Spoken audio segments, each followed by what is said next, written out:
Today we are going to meditate upon the book of Revelations. We all know the book of Revelation was written by the Apostle John. It is the last book of the Bible, and it was written in the Isles of Patmos, which is Asia Minor in those days, which is now modern Turkey. Hallelujah. And we know that Apostle John was imprisoned in the Isles of Patmos when God opened his spiritual eyes and God gave him revelation of the seven churches. Hallelujah. And today we are going to meditate upon the word of God from the book of Revelation chapter 2 and verse 12. And to the angels in the church in Pergamos written, these things says, he who has a sharp two-edged sword. I know your works, and where you dwell, where Satan's throne is, and you hold fast my name, and did not deny my faith, even in the days in which Antipas was my faithful martyr, who was killed among you where Satan dwelt. But I have a few things against you, because you they who hold the doctrine of Balaam, who taught Balak to put a stumbling block before the children of Israel, to eat things sacrificed to idols, and to commit sexual immorality, that you are also those who hold the doctrine of Nicolaitans, which things I hate. Repent, or else I will come to you quickly, and will fight against them with the sword of my mouth. Hallelujah. Hallelujah. So Paul is writing to this particular church in Pergamos. Pergamos is a place, it's in Turkey today. Because when Paul was writing this letter, it was written to Asia Minor in those days, according to church history. But this church basically was a compromising church. Hallelujah.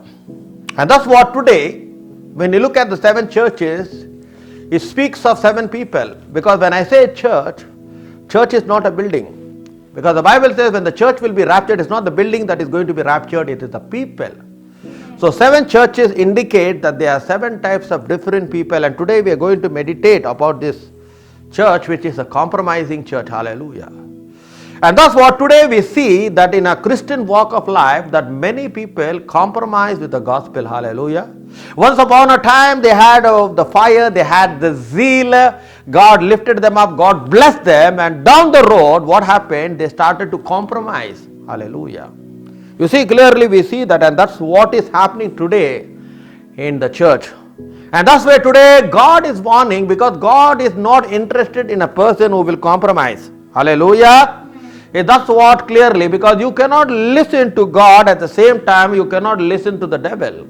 You are a double-minded person. And that's what even the Bible says in the book of Revelation 3, you neither be hot or you neither be cold, but do not be in between, for I will spit you out of my mouth. Clearly. So God himself wants you that you must not compromise with your gospel. No, you must compromise with your faith. Amen. Wherever you may be.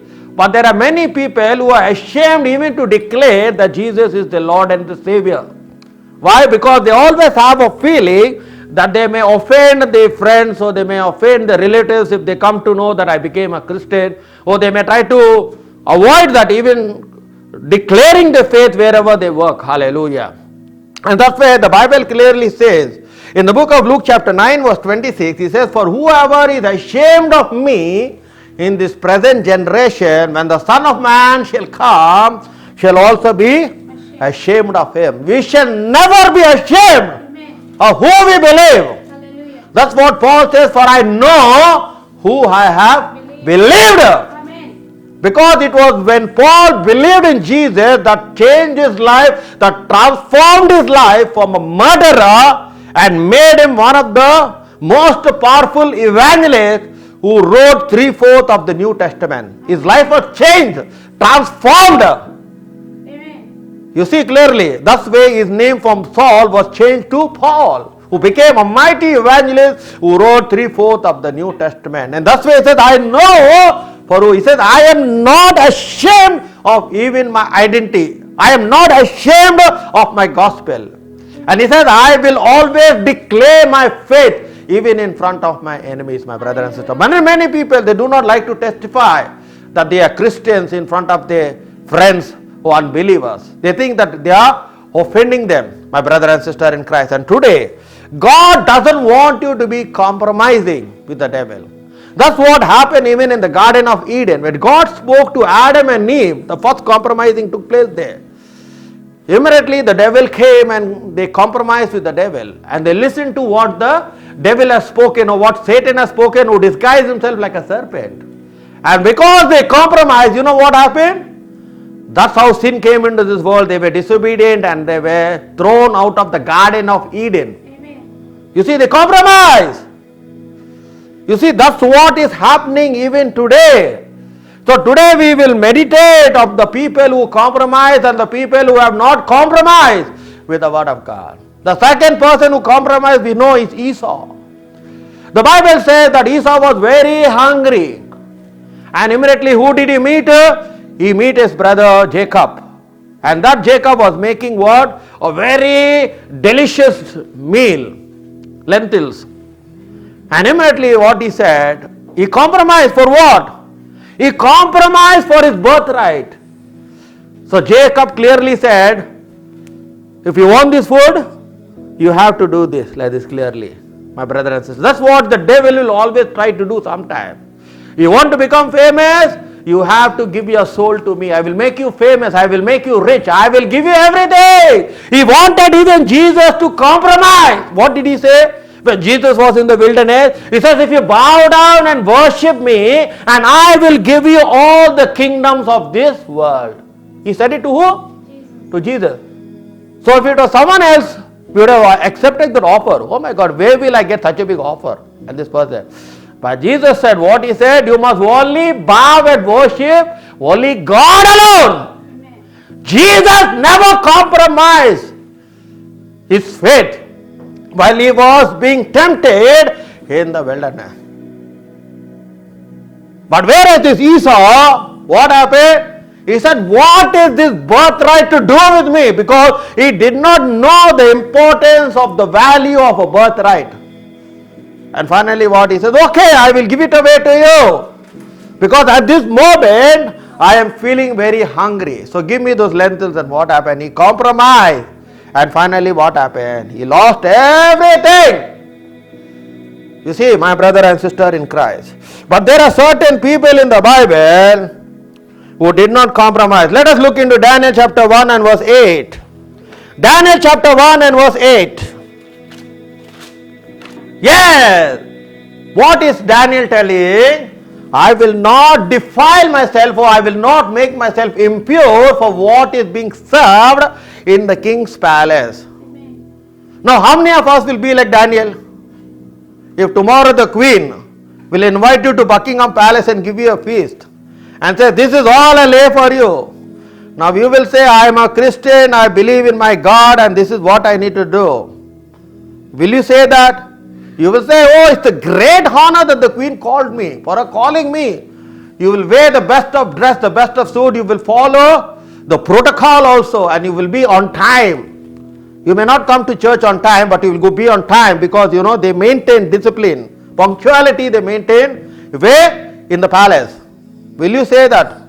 But here we see clearly Daniel was offered. But he said, I will not defile myself for which has been poured. He never compromised his faith.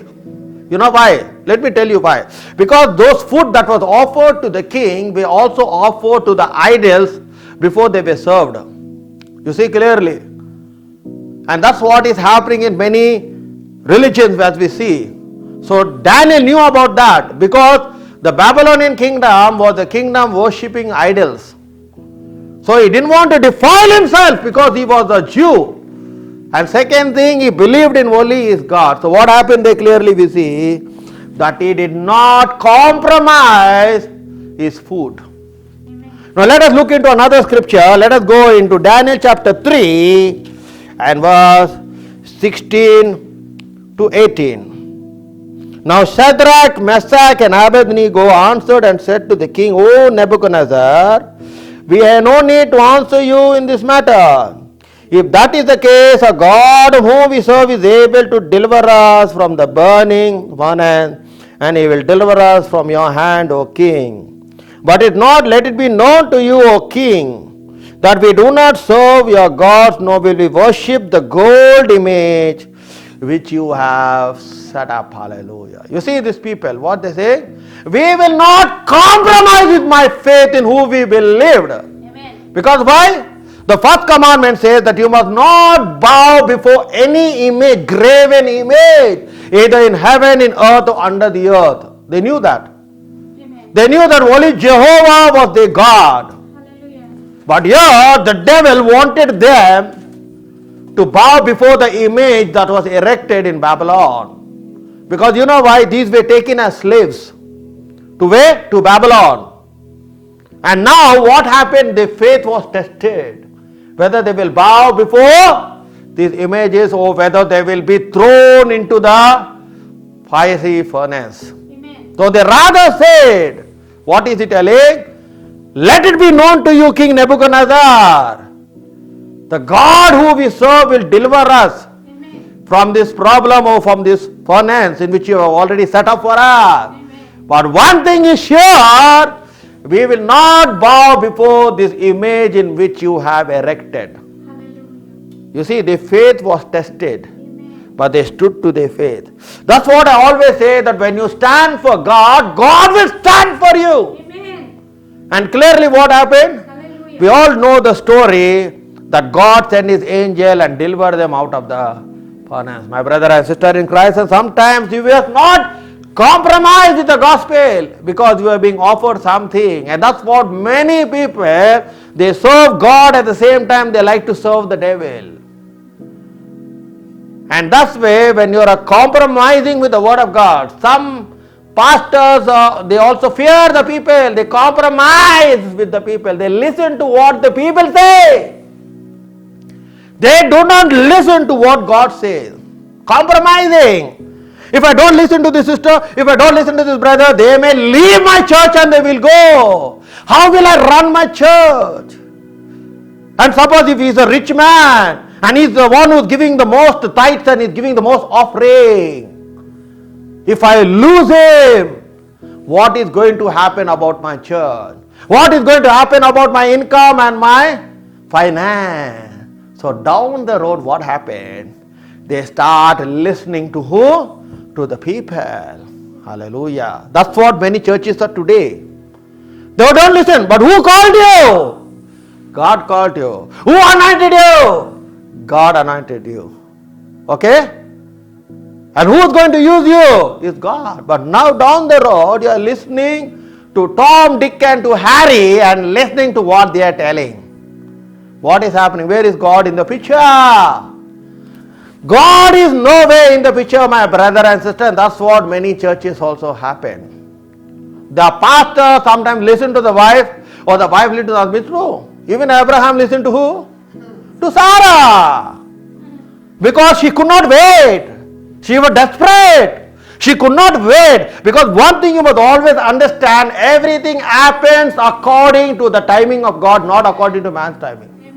Even Jesus started his ministry at the appointed time, it says. Many people question why Jesus took 30 years. What is he doing for 30 years? Why 30 years? He could start early, no, and finish early, no. Because it is his appointed time. And God said clearly that at the appointed time, Isaac will be born. But now this man who was known as the father of faith, start listening to his wife Sarah. And what happened? He went into Hagar, the servant maid, and that's how who came? Ishmael came out. And that's what today the pastor is listening to the wife. That's what's happening to the, listening to the people. So what God is doing? God is being silent behind. But what the Bible says in Revelation 2:7, for he who has a ear, let him listen to what the Spirit of God says. He who has a ear. And everyone has 2 ears to listen. So you listen to who? To God, not to the people. Not compromising that if I don't listen to what this person is going to do, oh, she will leave my church, or he will, if they leave, let them go. If they leave, let them go. You see clearly. And that's where it is very much important that you must listen and be obedient to what God has called you. That's where when Daniel's faith was tested, what happened? He was able to come out of the test because his faith was in the one who he believed. Hallelujah. Hallelujah! He believed that this God who I serve, even if my faith is being tested, I must not compromise my faith, but God will deliver me. Hallelujah! And that is what is happening today, my brother and sister, in the body of Christ. Hallelujah! Let us look into 1 Kings chapter 18 and verse 21. 1 Kings chapter 18 and verse 21.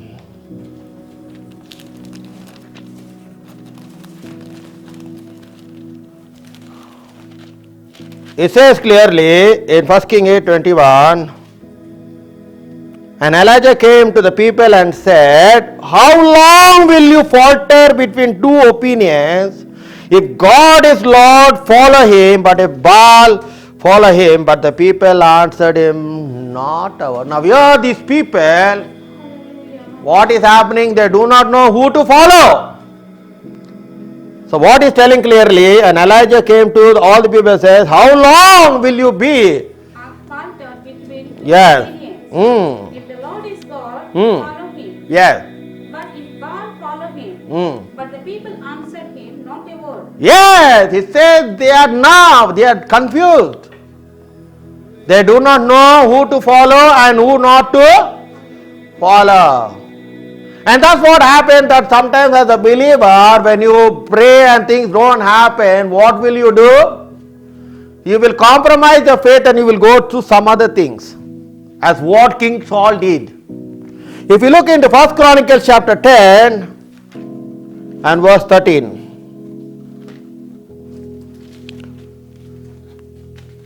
1 Chronicles chapter 10 and verse 13. So Saul died after his unfaithfulness which he had against the Lord, because he did not keep the word of the Lord, and also because he consulted a medium for guidance. You see clearly what happened to this king? So when you don't get an answer, that's what many people, when you don't get answer from God or Christianity, will say, let me try something else.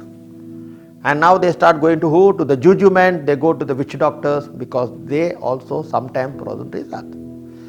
So what Saul is doing here clearly, he went to the medium to inquire of his position. You see clearly. Because I'll tell you something, you cannot serve God and you cannot serve mammon. That's what the Bible clearly says. You cannot serve this and you cannot serve that.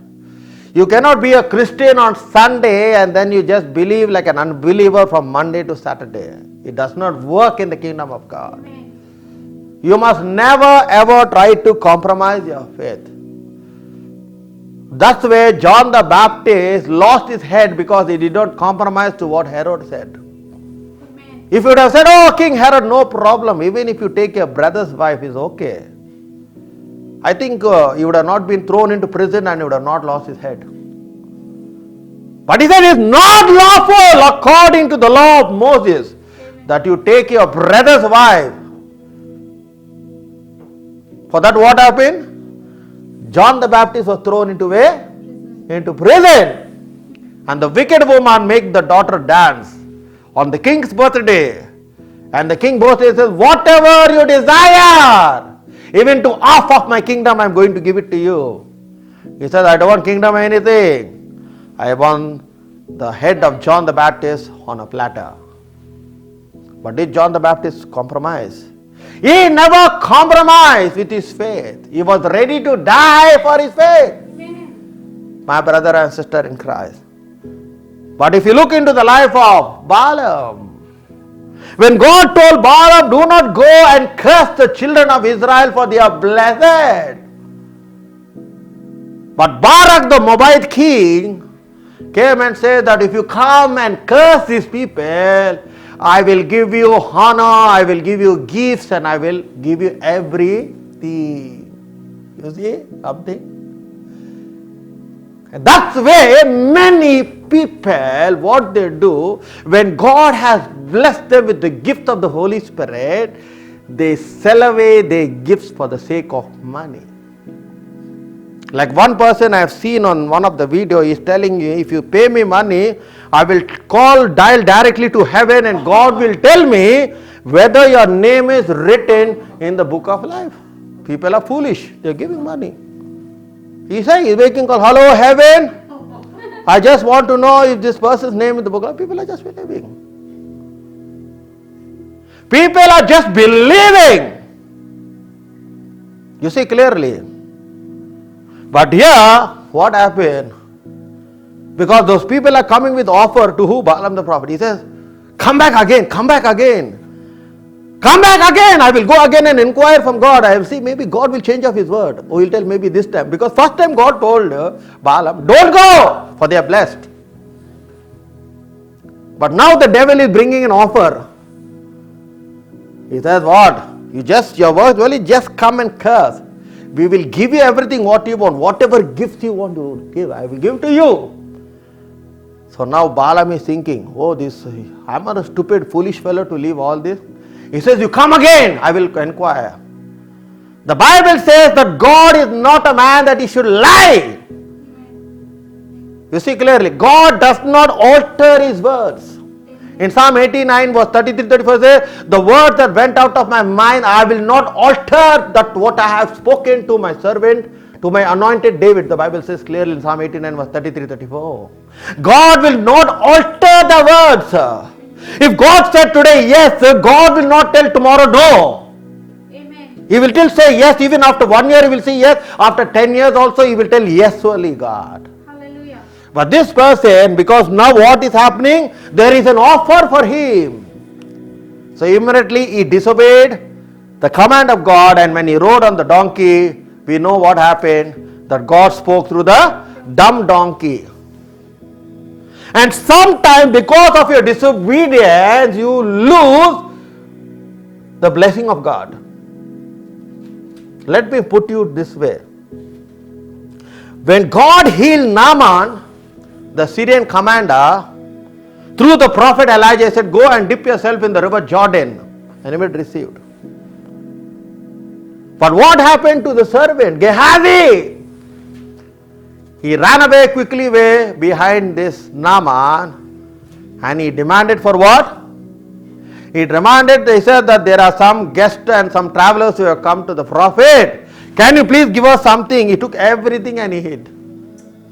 He compromised there. He must have thought in his heart, my master must be a stupid fellow.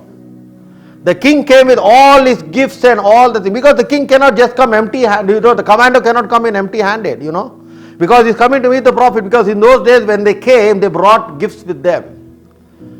So maybe Gehazi must have saw all the gifts in which the commander must have brought. Amen. Now his eyes was on the gifts.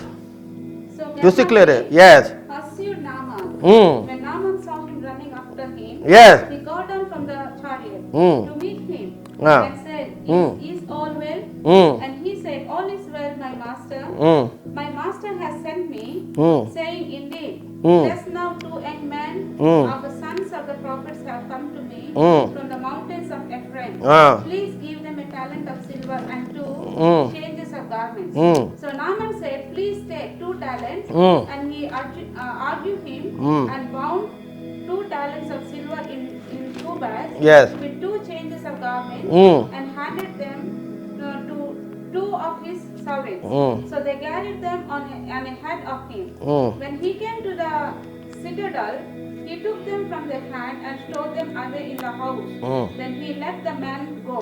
Yes. And they departed. Now he went in and stood before his master, Elisha. His master Elisha said to him, Where did you go, Gehazi? Mm. And he said, Your servant did not go anywhere. Then he said to him, Did not my heart go with you? Then the man turned back from his chariot to meet you. Mm. Is it time to receive money and to receive clothing, olive groves and vineyards, sheep and oxen, male and female servants? Therefore the leprosy of Naaman shall cling to you and your descendants forever. Yes. And he went out from his presence leprous, as white as snow. Mm. Hallelujah. You see clearly what happened there? We clearly see that he went and he compromised with the person. Oh, I want this, I want that. So here we see that the prophet Elisha is rebuking man. Is it the time for you to take all this? Do you need all this? Because the next in line for the anointing to flow was Gehazi. Let me explain to you how. When Elisha was following who? Elijah.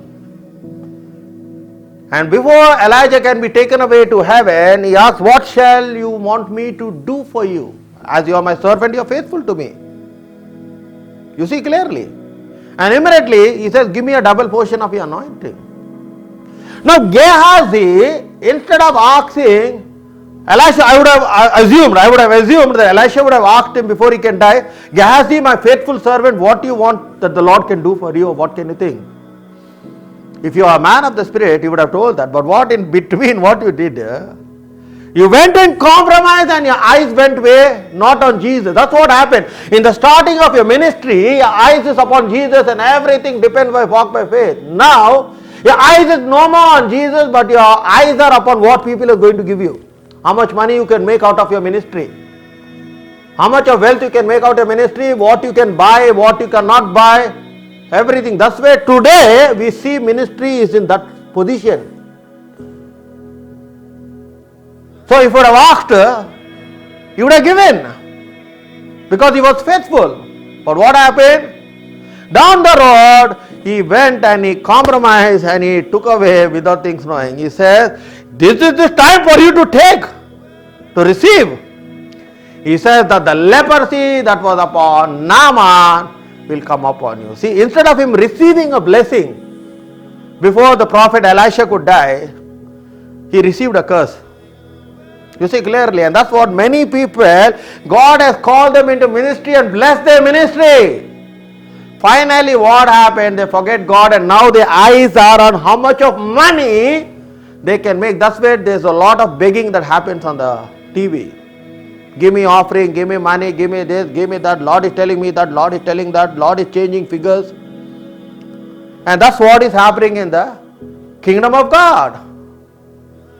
But whereas when we look even into Daniel, we know the king, Belteshazzar, what happened clearly when there was a writing that was written on the wall. And he was troubled in his spirit. And Daniel was called. Now see one thing. There was an offer made to Daniel.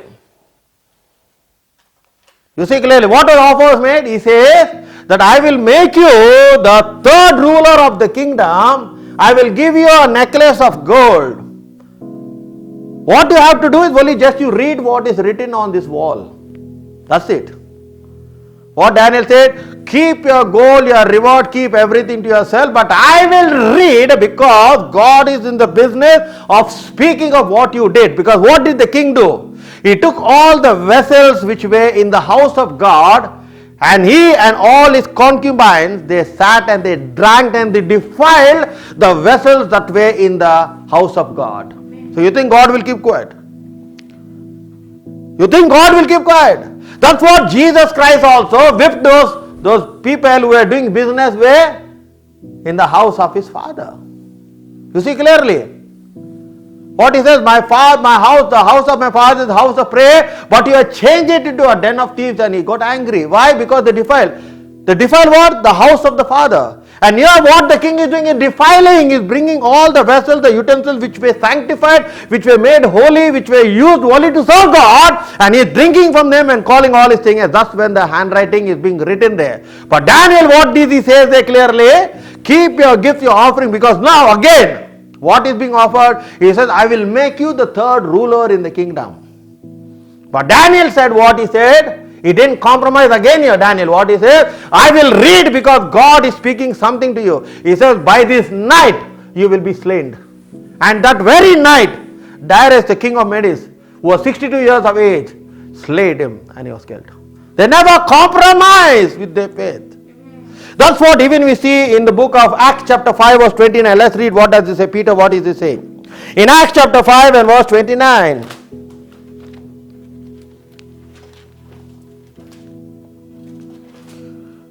But Peter and the other apostles answered and said, we rather obey God than rather man.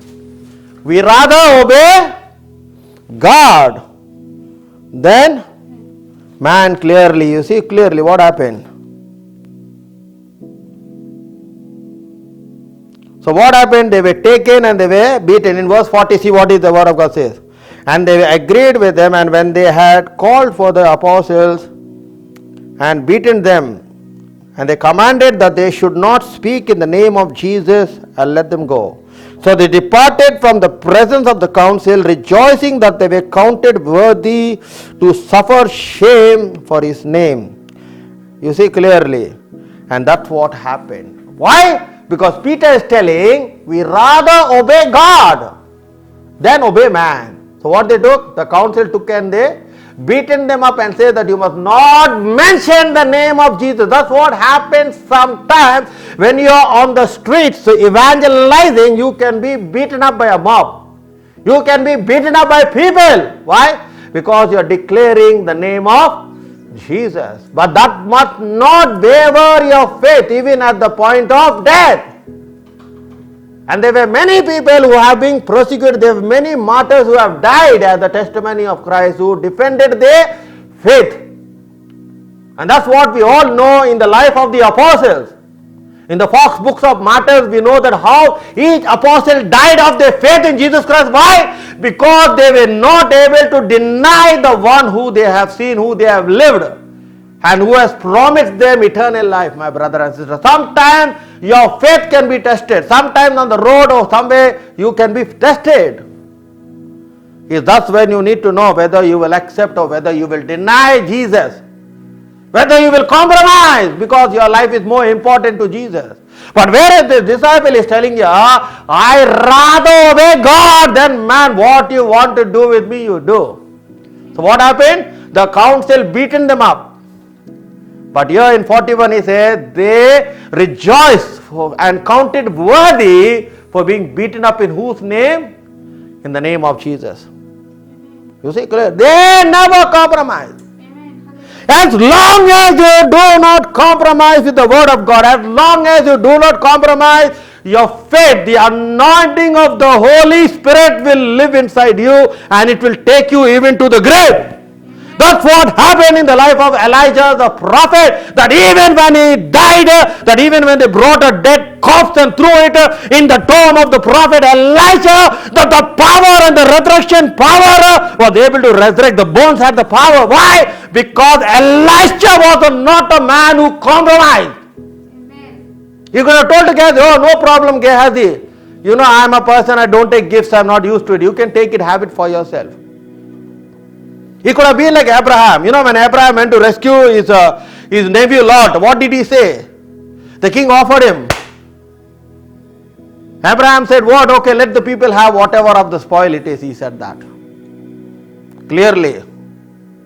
But another word also he said, I will not take anything that belongs to you, because tomorrow you will come and tell that I have made Abraham rich. You see? That's what many people. And God doesn't want that to happen in your life. Amen. Because blessing comes only from God. Amen. It's only God who blesses you, not people. So Abraham was very careful. The king offered him and said, take everything because you have fought for us. Everything belongs to you. He says, I will not even take anything that belongs to thee, because tomorrow you can tell that I made Abraham rich. That's why sometimes when your faith is tested, you must always say that, Lord, I don't take help from people. Why? Because tomorrow they can come and tell you, oh, I helped this sister, I helped this brother. Oh, today they have everything. That's why, because I helped them. But clearly what happened? We see they have not taken anything. Amen. You know why? Because your faith will be tested. Amen. That's when you must stand the test and believe in the name of our Lord and our Savior Jesus Christ. And that's how they were killed, they were martyred. Amen. Of their faith in Jesus Christ. They never compromised. They have never compromised. And that's what clearly in the book of Revelation 2:10 it says again.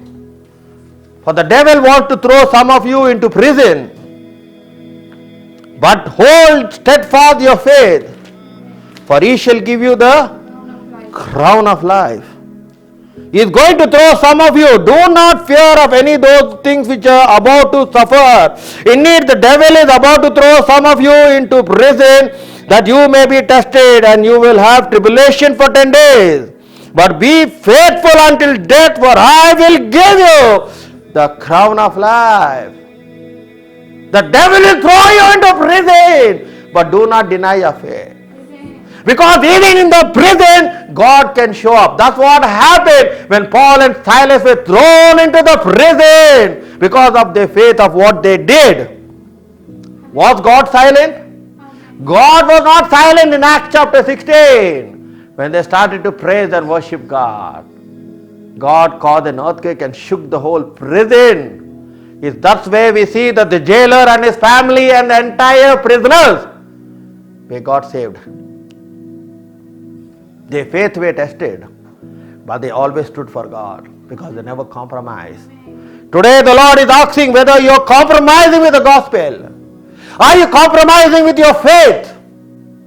Or are you afraid to declare that you are a Christian? Or you are a believer? Or whether you are afraid that you may offend the people around you? Or you may offend your relatives? Many people, when they get saved and they become a Christian from a Gentile background, they say, oh, don't tell this person, don't tell that person I'm a Christian, because they can put me out of the community. They compromise. That's the way Luke 9:26, whoever is ashamed of me in this present generation, for the Son of Man, when he shall come, shall be ashamed of you. To say, and he will deny and say, I do not know who you are. That's why wherever we go as a Christian, you must always share your faith and share the gospel without denying and compromising. So do not compromise with the gospel. Do not compromise your faith. Because the day you compromise your faith and the gospel, the day the anointing of the Holy Spirit will leave you and go away. It's true. Why people today, they are not effective? Why many pastors today, they are not effective in ministry? Once upon a time they did healing, they did deliverance, they even raised the dead. Today they are nothing because down the road they compromised with the devil and God removed everything. Samson compromised with Delilah. She said, what is the power of your strength, Samson? She worried him till he opened his heart. He says, I have been dedicated to the Lord as a Nazarite, and there is no razor that went over my head. If only you cut away my head, then the source of my strength, the source of my anointing will be lost. She made him sleep in the lap, sang one beautiful song. With that he went to sleep, cut his hair. Bible says, Judges 16:20, Samson did not know that the Lord has departed from him. Who was Samson? Was he an ordinary man? No. With the jawbone of a donkey, he killed 1,000 people. That was the strength of Samson. If Samson walks on the road, people fear him. He was not an ordinary man. He was extraordinary because the Bible says that God uses ordinary to do the extraordinary. He was an ordinary man. Amen. But when the Spirit of God came upon him, 1,000 people were like 1,000 chickens killing. That was him. Because the power of God was upon him wholly. But in Judges 16:20, the Bible says, Samson did not know that the Lord has departed. So many people think, I'm still anointed. There's no anointing on your life. Why? Because down the road you have compromised your faith, you compromised the gospel, you compromise your calling, your ministry for the sake of fame, for the sake of money. For you to become popular, for you to come on TV to do this. And you still think, I'm anointed. There's no anointing. The day you compromise, that day you will lose the anointing of God upon your life. But you still think I'm anointed. Samson still thought, oh, 1,000 fellows I killed, these fellows also are nothing, I'll think. Was he able to do that? Bible says no. Because the Lord left him. And what they did to him? They took him into the prison, removed his 2 eyes, and he started to grind corn. Where? In the prison. He compromised. That's the way today the Lord is speaking. Do not compromise your faith. Do not compromise your faith. Why? Because even the devil may throw you into prison. He says, be faithful for 10 days, for I will give you the crown of life. You have to be faithful till death. In the last moment, if you and I deny Jesus, we will no more make it to heaven, we will make it to hell. That's for guarantee. I'll tell you something. Many of the pastors and preachers and all, they like to compromise. But we should not compromise with the gospel. We must not compromise our faith in whom we believed. Hallelujah. Even at the death. Even at the death, clearly. That's why we see that many people were martyred, they were killed because of their faith in Jesus Christ, in whom they believed. Hallelujah.